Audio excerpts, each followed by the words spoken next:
Hello friends, मैं हूं गौरव और स्वागत है आपका गेट सेट फ्लाई फैक्ट के एक और नए फ्रेश कमाल एपिसोड में। सुना है टाइटैनिक को दोबारा बनाया जा रहा है और इस बार मुझे पूरा यकीन है कि हम सफल होंगे, क्योंकि जिस विशाल आइसबर्ग से टकराकर टाइटैनिक डूबा था, ग्लोबल वार्मिंग की वजह से वो सारे आइसबर्ग्स पिघल रहे हैं। और सिर्फ आइसबर्ग्स ही नहीं, हमारे पूरे पृथ्वी का तापमान ग्लोबल वार्मिंग की वजह से तेजी से बढ़ रहा है, जिसकी वजह से पेड़ पौधों और जानवरों को तो नुकसान पहुंच ही रहा है, पर यहाँ तक कई ऐसे हॉलीडे डेस्टिनेशन भी है जिनकी खटिया खड़ी हो गई है। कितने सारे जगह हैं जहां आप और मेरे जैसे रियल पीपल रहते हैं, उनके पास शायद घर भी ना बचने वाला है जब पड़ेगा प्रकृति का गुस्सा भारी। सो इसीलिए फ्रेंड्स, यदि आपके बकेट लिस्ट में आगे बताए जाने वाले इन 10 जगहों में से कोई एक भी है, तो जल्द से जल्द अपनी प्लेन की टिकट्स बुक करवा लीजिए, क्योंकि वो ज्यादा समय तक नहीं टिक पाने वाली है और फिर आप उनके दर्शन अनफॉर्चुनेटली सिर्फ हिस्ट्री की किताबों में ही कर पाएंगे। सो पॉपकॉर्न ले आइए and let's start with this video titled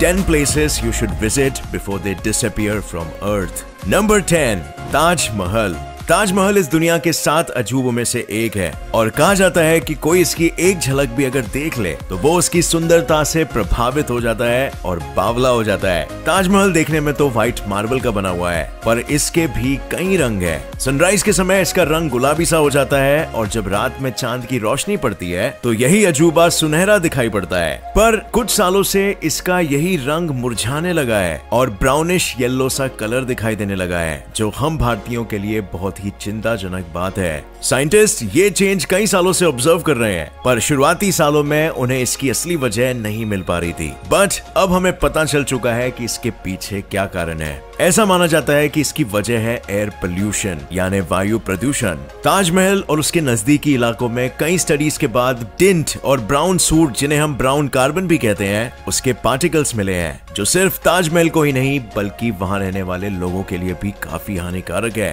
सो इसीलिए friends, if you have never visited Taj Mahal, अब मौका है, देख लो। Number 9, Naples. हिस्टोरिकल बिल्डिंग्स और मॉन्यूमेंट्स के लिए काफी पॉपुलर है। नेपल्स से कुछ ही दूरी पर है माउंट वेसुवियस, जो अपने एक्सप्लोसिव प्रॉपर्टीज के लिए मशहूर है। कहते हैं कि 79 AD में ये वोल्केनो पहली बार इरप्ट हुआ था और कई आसपास के एरियाज जैसे कि पोम्पे, हरक्यूलेनियम और ओप्लॉन्टिस को पूरी तरह से डिस्ट्रॉय कर दिया था। हजारों की तादाद में लोगों ने जानें गंवाई थी इस घटना में, जिसने तो हिरोशिमा और नागासाकी की बॉम्बिंग्स को भी काफी पीछे छोड़ दिया। 79 AD के बाद ये जायंट वोल्केनो कई बार विस्फोट हुआ है, बट कोई भी विस्फोट 79 AD जितना विनाशकारी नहीं था।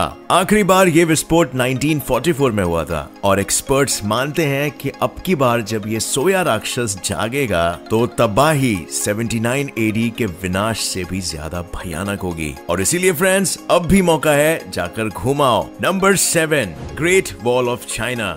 21,200 किलोमीटर लंबी है ये एंशिएंट दीवार, जो दुनिया की सबसे लंबी दीवार है। क्या वो भी नहीं बच पाएगी? आपके दिमाग में बिल्कुल यही सवाल आ रहा होगा। आप भी हैरान होने वाले हो। हर साल मिलियंस की तादाद में वहाँ लोग आते हैं। कई ऐसे टूरिस्ट भी हैं जो इस दीवार के ब्रिक्स को अपने साथ ले जाते हैं, एक यादगार निशानी मानकर, और कई सारे ऐसे भी हैं जो इस दीवार पर अजीब अजीब ड्राइंग्स बनाकर इसे खराब कर देते हैं। The great wall of China का ऑलरेडी 30% गायब हो चुका है और रही सही कसर ओवर फार्मिंग और एयर पोल्यूशन पूरी कर रहा है। आने वाले सालों में एक्सपर्ट्स का मानना यह है कि ये ज्यादा सालों तक नहीं रह पाएगा। सो इसीलिए may be you can proudly से, चाइना, आई एम कमिंग।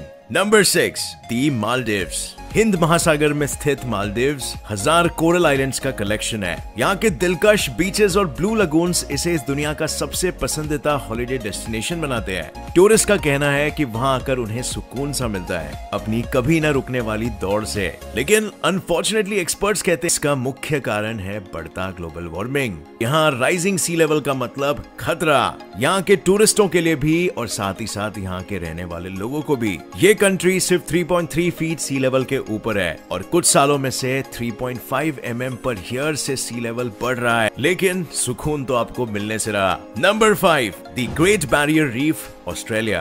पृथ्वी पर सिर्फ एक ही जीती जागती चीज है जो स्पेस से भी दिखाई देती है, द ग्रेट बैरियर रीफ। 2900 से भी ज्यादा इंडिविजुअल रीफ्स और 900 आइलैंड्स ऑस्ट्रेलिया के क्वींसलैंड में सिचुएटेड है। इसे तो अंडर वाटर रेन फॉरेस्ट के हेरिटेज सिस्टम की ओर से समुद्र के समुद्री जीवन से भरा हुआ है, या मैं ऐसा कहूँ कि भरा हुआ था। इसी जमाने में रंगों से भरा पड़ा होता था, अब आधे से ज्यादा सफेद पड़ चुका है और इसका कारण कोरल माइनिंग, जरूरत से ज्यादा फिशिंग और कैनल्स खोदना है। और यही नहीं, ग्लोबल वार्मिंग की वजह से समुद्री पानी काफी गर्म होते जा रहा है, जिसकी वजह से कलरफुल रीफ्स डिस्ट्रॉय हो रहे हैं। Number 4, the Amazon rain forest. Amazon rain forest दुनिया का सबसे विशाल रेन फॉरेस्ट है। ये घर है उन 25 लाख इंसेक्ट स्पीशीज का, उन हजारों प्लांट्स और अप्रोक्सीमेटली 2000 पंछियों और जानवरों का। कहते हैं कि ये रेन फॉरेस्ट सिर्फ कार्बन डाइऑक्साइड खींच के ऑक्सीजन रिलीज करे हमारे एयर को फ्रेश नहीं करता, बल्कि ये हमारे पूरे पृथ्वी के वेदर को भी इफेक्ट करता है। लेकिन इलीगल लॉगिंग और फॉरेस्ट में आग लगाने के कारण 20% जंगल तो ऑलरेडी खत्म हो चुका है। और अगर फ्रेंड्स कुछ नहीं किया जाए तो 54 बिलियन टन का कार्बन ब्राजीलियन अमेज़न से खत्म हो जाएगा, और जिस वजह से ग्रीन हाउस गैस और भी ज्यादा बढ़ जाएंगे। Number 3, the glacier national park. Montana के उत्तर पश्चिमी इलाके में located the glacier national park इस दुनिया के सबसे खूबसूरत जगहों में से एक माना जाता है। बट अगर आपको इस अनोखी जगह के नजारे लेने हैं तो जल्दी जल्दी अपनी टिकट्स बुक कर ले, क्योंकि वहाँ के ग्लेशियर्स काफी तेजी से मेल्ट हो रहे हैं। अक्सर ऐसा होता है कि गर्मी के दिनों में ग्लेशियर्स मेल्ट होते हैं और जब स्नो गिरती है तो वापस खड़े हो जाते हैं। पर कुछ सालों से गर्मी ज्यादा पड़ने लगी है और स्नोफॉल यूजुअल से कम हो रहा है, जिस वजह से ग्लेशियर्स का काउंट कम हो रहा है। और अगर ऐसा ही चलता रहा तो साल 2030 तक सबसे लार्जेस्ट ग्लेशियर भी इनएक्टिव हो जाएगा। Sad news, right? But hopefully we can reverse it. Number 2, the Alps of Europe. अब फ्रेंड्स, अगर हम स्नोफॉल और माउंटेन्स की बात कर ही रहे हैं तो द एल्प्स ऑफ यूरोप को कैसे भूल सकते हैं। द एल्प्स को the highest and the most extensive mountain range माना जाता है, व्हिच स्ट्रेचेस अप्रॉक्सीमेटली 1200 किलोमीटर्स। 20वीं सदी से द एल्प्स का तापमान 2 डिग्री सेल्सियस से बढ़ता जा रहा है और इसका मेन रीजन है यूरोप का इंडस्ट्रियल रेवोल्यूशन। स्टडीज से पता चला है कि अगर इसी रेट से तापमान बढ़ता चला गया तो 2100 तक यहाँ 2/3 ग्लेशियर्स मेल्ट हो जाएंगे और वहाँ के इकोसिस्टम को भी भारी नुकसान पहुंचेगा। Number 1, the Dead Sea. Jordan Rift Valley में स्थित द डेड सी की खास बात यह है कि वहाँ की सैलिनिटी यानी खारापन समुद्र के पानी से कहीं ज्यादा है, जिस वजह से यहाँ कोई भी स्विम नहीं कर सकता और सभी सिर्फ फ्लोट होते रहते हैं। द डेड सी का सरफेस 430 मीटर सी लेवल के नीचे है, जो इसे दुनिया का सबसे लोएस्ट एलिवेशन बनाता है। लेकिन फ्रेंड्स, कुछ दशकों में ये जगह भी गायब हो जाने वाली है। इसे अब ग्लोबल वार्मिंग कह लो या क्लाइमेट चेंज, बट बारिश बहुत कम होने के कारण डेड सी भी कुछ ही सालों में लुप्त होने वाला है। अब फ्रेंड्स, ग्लोबल वार्मिंग की वजह से हमारे कई ऐसी जगहों को नुकसान ऑलरेडी हो चुका है, बट हम इंसान खास है, हम अपनी बुद्धि और यूनिटी को यूज करके इसे रिवर्स भी कर सकते हैं। लेकिन इसके लिए हम सभी का योगदान होना जरूरी है। ये पृथ्वी हम सबका घर है और ये हमारी ही तो रिस्पॉन्सिबिलिटी है इसकी हिफाजत करने की। और आप सभी फ्रेंड्स बहुत ही बेसिक लेवल पर इस पर कंट्रीब्यूट कर सकते हो with doing simple things like plastic को डस्टबिन में डिस्पोज करना, पेड़ पौधों को प्लांट करना, जितना हो सके ऑर्गेनिक प्रोडक्ट्स यूज करना और पानी को बचाना। यही अवेयरनेस हर किसी इंसान में धीरे धीरे सही एक्शन में तब्दील होगी और बहुत जल्द हमें इस सबका एक कंपाउंड इफेक्ट देखने को मिल सकता है। सो फ्रेंड्स, पॉजिटिव चीजों पर फोकस करो और ना कि नेगेटिव चीज पर, और हम एक पॉजिटिव भविष्य को ही अट्रैक्ट करेंगे। सो उम्मीद है आपको यह वीडियो पसंद आया और इससे नया कुछ जरूर सीखने मिला। अगर आपको ये वीडियो पसंद आया तो एक लाइक जरूर ठोकना और इस चैनल को सब्सक्राइब करके नोटिफिकेशन बेल बिल्कुल ऑन कर लीजिए फ्रेंड्स, ताकि आगे आने वाले इंटरेस्टिंग वीडियोस आप बिल्कुल भी मिस ना कर सके। So see you soon in the next video and till then देखते रहिए और सीखते रहिए। जय हिंद।